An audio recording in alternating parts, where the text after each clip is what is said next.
Monday, February 17th, 2020, MONERO 64, home of alternative economics and contrarian views.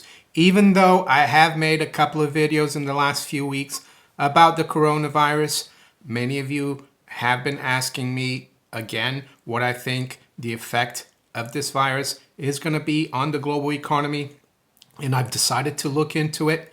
I have referenced quite a bit of material, one video, and what I'm going to focus on is tourism and the world economy, because I think we're going to see a huge impact right away on tourism. And as you will see later in the video, tourism is a big part of the world economy. So before I go further, I just want you to know I've done a couple of videos about the coronavirus. I'll put them up in the cards down in the description. One of them is entitled, "If Coronavirus is a Black Swan, Central Bankers Will Be Helpless." The other one is, "A Coronavirus Vaccine is Unlikely to Be Ready for Mass Administration in Less than a Year," according to CEPI. So before I start with my analysis of the world economy and especially tourism and travel, I'd like to say that yes, there's a lot of uncertainty out there about how this virus is evolving. I recommend a really good YouTube channel that covers everything about what's going on in relationship to the coronavirus in China, and that's Chris Martinson's Peak Prosperity. He follows it every day. He's getting hundreds of thousands of hits for every one of his videos. Yes, I'm not gonna focus on the virus itself, even though it looks like, for example, there's talk right now that there's a treatment called plasma treatment, where you get the blood from the people who have recovered from the virus. You inject it into the people who are infected with the virus, and that their health improves. So there is hope. At the same time, though, as my second video noted, it could take over a year for a vaccine or a cure to come about. And I've talked about this before, and this is from an article in the FT from the 31st of January. And this is what they said. "A crash program to develop vaccine to prevent NCOV infection is also underway under the auspices of the Oslo-based Coalition for Epidemic Preparedness Innovations, or CEPI, a $750 million partnership set up in 2017 by governments, industry, and charities to prevent future pandemics." And this is the important part. CEPI has launched 4 projects using different technologies to prepare NCOV vaccine candidates. Richard Hatchett, chief executive, said the aim was to have one ready for preliminary testing on human volunteers within 16 weeks. So that's 4 months from January. But even if the program goes well, a vaccine is unlikely to be ready for mass administration in less than a year. Granted, I think the Chinese government, being that it's a centralized government, fairly authoritarian, has a lot of resources. They could try to accelerate this. Maybe they'll do it in 6 months. But I think that's the problem. We don't know how it's evolving. I'd like you to keep in mind that it could be a while.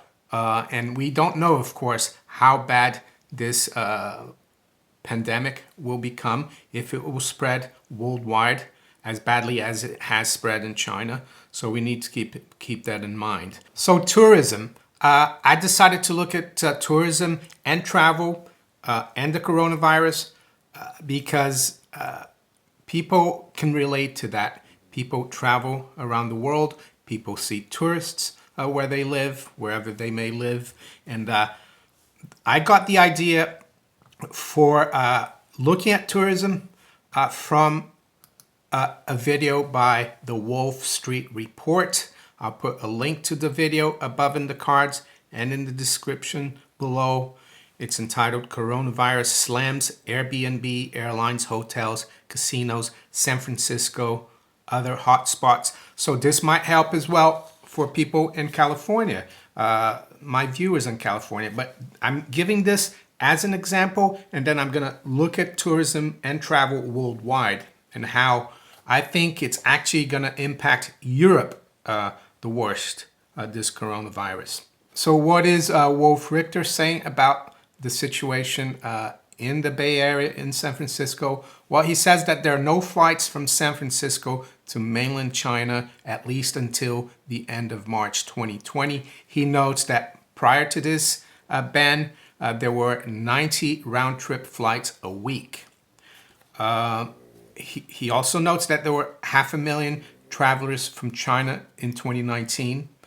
Tourists, investors, people investing in real estate, in businesses, and of course tourists or visitors, they spend money, they go to restaurants, they go to attractions, museums. It affects the whole economy. One other thing that Wolf Richter notes that's very interesting, it's not only the Chinese tourists that are not present anymore temporarily in San Francisco, but other tourists from around the world. They're more inclined not to travel, even though they're not Chinese or they're not going to China. He notes that traffic at San Francisco airport restaurants have dropped by 50%. He notes that a lot of airlines are cutting their fares by 50%. He talks about how his wife booked a flight to Tokyo from San Francisco before the outbreak, and that how she can cancel it now, pay the cancellation fee, but get a much cheaper flight and save money. So that's going on. He also notes that the Chinese spent $1.3 billion in the 3 Bay Area counties in 2019. He notes that there's 4,000 Chinese students at the major universities in the area. That's UC Berkeley, University of San Francisco, San Francisco State, Santa Clara University. I guess you could extrapolate that here to the UK as well. There's a lot of Chinese students coming to university in the UK. Not only university, but also high school before going to university. There's a lot of young students coming from China. A lot of the wealthy Chinese like to send their children abroad so they can learn different languages. So he also notes that the same thing is happening in Paris, Barcelona, Tokyo, and Kyoto in terms of travel, and not only to and from China, but from tourists all around the world. They're inclined not to travel. Another point he makes that's really interesting, and I guess that's part of tourism and the travel part. This is more the travel part for business. He says global conferences being canceled around the world. He also gives an example of this, the Mobile World Congress that takes place every year in Barcelona. It was supposed to take place at the end of February, but it's been canceled. Last year, there were 110,000 people from nearly 200 countries, including many from China, in Barcelona. Imagine the impact on the Barcelona economy of the cancellation of this conference. It could be quite significant. So his conclusion, of course, is that tourism and business travel is being curtailed, not only in relationship to China and from China, but all around the world.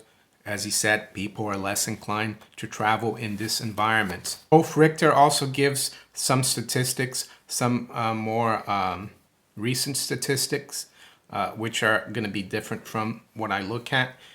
He says that Chinese trips over the Chinese New Year, just gone, dropped by 73% compared to last year. He says Airbnb has seen an 80% plunge in China, according to the Wall Street Journal. And China is very important for the IPO story for Airbnb. In 2020, they're looking to launch their IPO. They might not be able to do that. Not only do people use Airbnb in China when they go there, but a lot of the Chinese travelers abroad, according to Wolf Richter, use Airbnb when they travel abroad. One of the reasons I decided to look at tourism and travel and how the coronavirus pandemic could affect the world economy is that there's a lot of good data. There's a lot of headlines about what's going on in the tourist industry. Wall Street Journal today says 14 Americans flown home from coronavirus cruise ship test positive. FT is also talking about cruise ships, also talking about how I think Carnival Lines and other shipping cruise ship companies have canceled cruises in Asia. There's also stories about Macau, which is an autonomous region in China, much like Hong Kong. They used to be owned by the Portuguese. That's a center for gambling. It's the Las Vegas of Asia. The story here in the FT says Macau set to allow casinos to reopen after virus shutdown. And it says Macau will allow its casinos to reopen on Thursday after the world's largest gambling hub closed all its casinos for 2 weeks due to the coronavirus outbreak. So let's start looking at the tourism travel data. I think you'll be surprised by some of the statistics.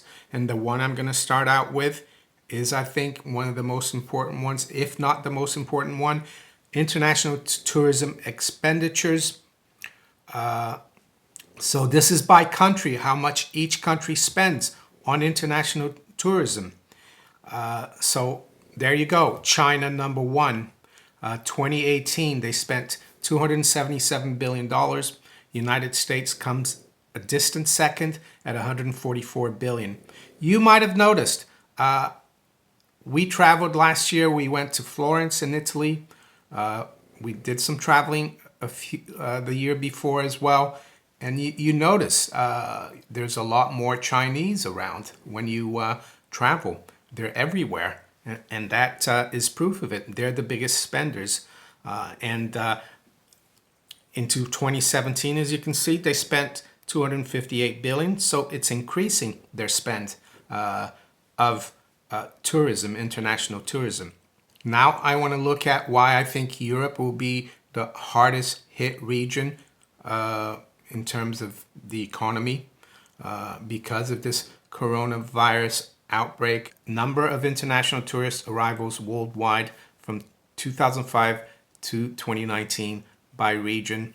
You can see the last data was for 2018. It was 1.25 billion tourist arrivals. Europe had 710 million of those. Europe, of course, is the red bar. Second bar is the Middle East. You see it's a small part there of international tourists. The third one, Asia Pacific, they will be hit hard as well. I'll come to that in a minute in terms of the proportion of GDP to some countries that tourism contributes. Then you get North America, 142 million. So it won't be as great in North America, the impact, as it is in Europe, as you can see there. Now I want to look at tourism as a percentage of GDP per country. I'm going to look mostly at Europe, but also some other countries. And before I start, I like to say there are some countries like Macau, the Seychelles, Maldives, all these smaller countries. They're huge recipients of tourism. For example, Macau, 72%, Seychelles, 67%, Grenada, 56%, Cape Verde Islands, 46%. But I won't really focus on them because they're very small. But let's look at the major European countries. Greece, tourism as a percentage of GDP of their economy is 20.6%. That should be worrying for the Greek economy. Portugal, 19.1%. New Zealand, of course, is not Europe, but is a major Western country, OECD. I know it's not in the West, but culturally, I guess, it's 17.9%. Austria, 15.5%. Spain, 14.6%. Italy, that's a big one, 13.2%. I thought France might be higher on the list, but I guess the French economy is fairly balanced. France, the number is 9.5%. The UK, surprisingly, is 11% of GDP tourism, and even China itself is 11% of GDP, the tourism contribution. Australia, 10.8%, and I think Australia could be hit hard as well, seeing that you probably get a lot of Chinese tourists. US, 7.8%, so not as big. And the biggie actually in Europe, I forgot to, aside from Greece, is Iceland. Even though Iceland is a small country, I think they have a population of about 300,000. For them, it could be a huge impact. Tourism is 32.6% of their GDP. Having looked at the different countries and how a massive drop in tourism and travel could affect their GDP, I decided to look at the world data for that. And there's two sets of data. One of them, of course, is the direct contribution of travel and tourism to GDP, and that was 3.6% in 2019. But then there's the total contribution, which includes wider effects from investment, the supply chain, and induced income impacts. And that was 10.4% of world GDP in 2019. And it was a total of $13 trillion. So it's huge, over 10% of GDP. So how does this impact of travel and tourism not only affect GDP, but employment? Well, they've got data for this as well. Travel and tourism contribution to employment.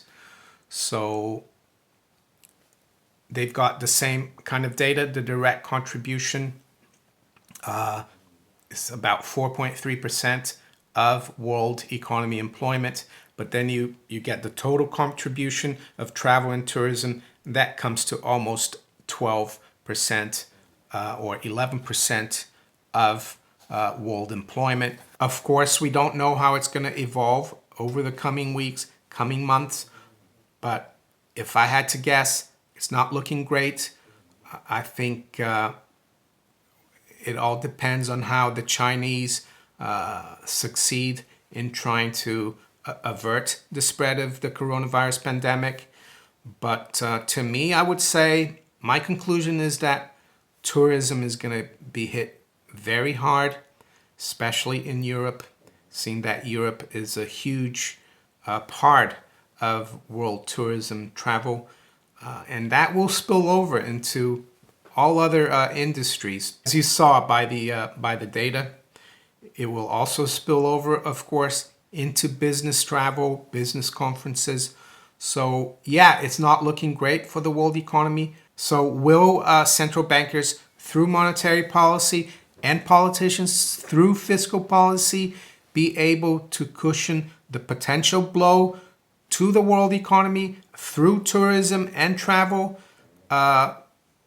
It's hard to tell. I personally think it will be a very difficult task to stop people from not traveling abroad for tourism or for business. As we've seen already from the examples I gave you earlier in the video, this is already happening, not only in relationship to China, but in relationship to travel anywhere around the world, because people feel less inclined to travel. If you enjoyed this video, make sure you hit the like button, share it far and wide.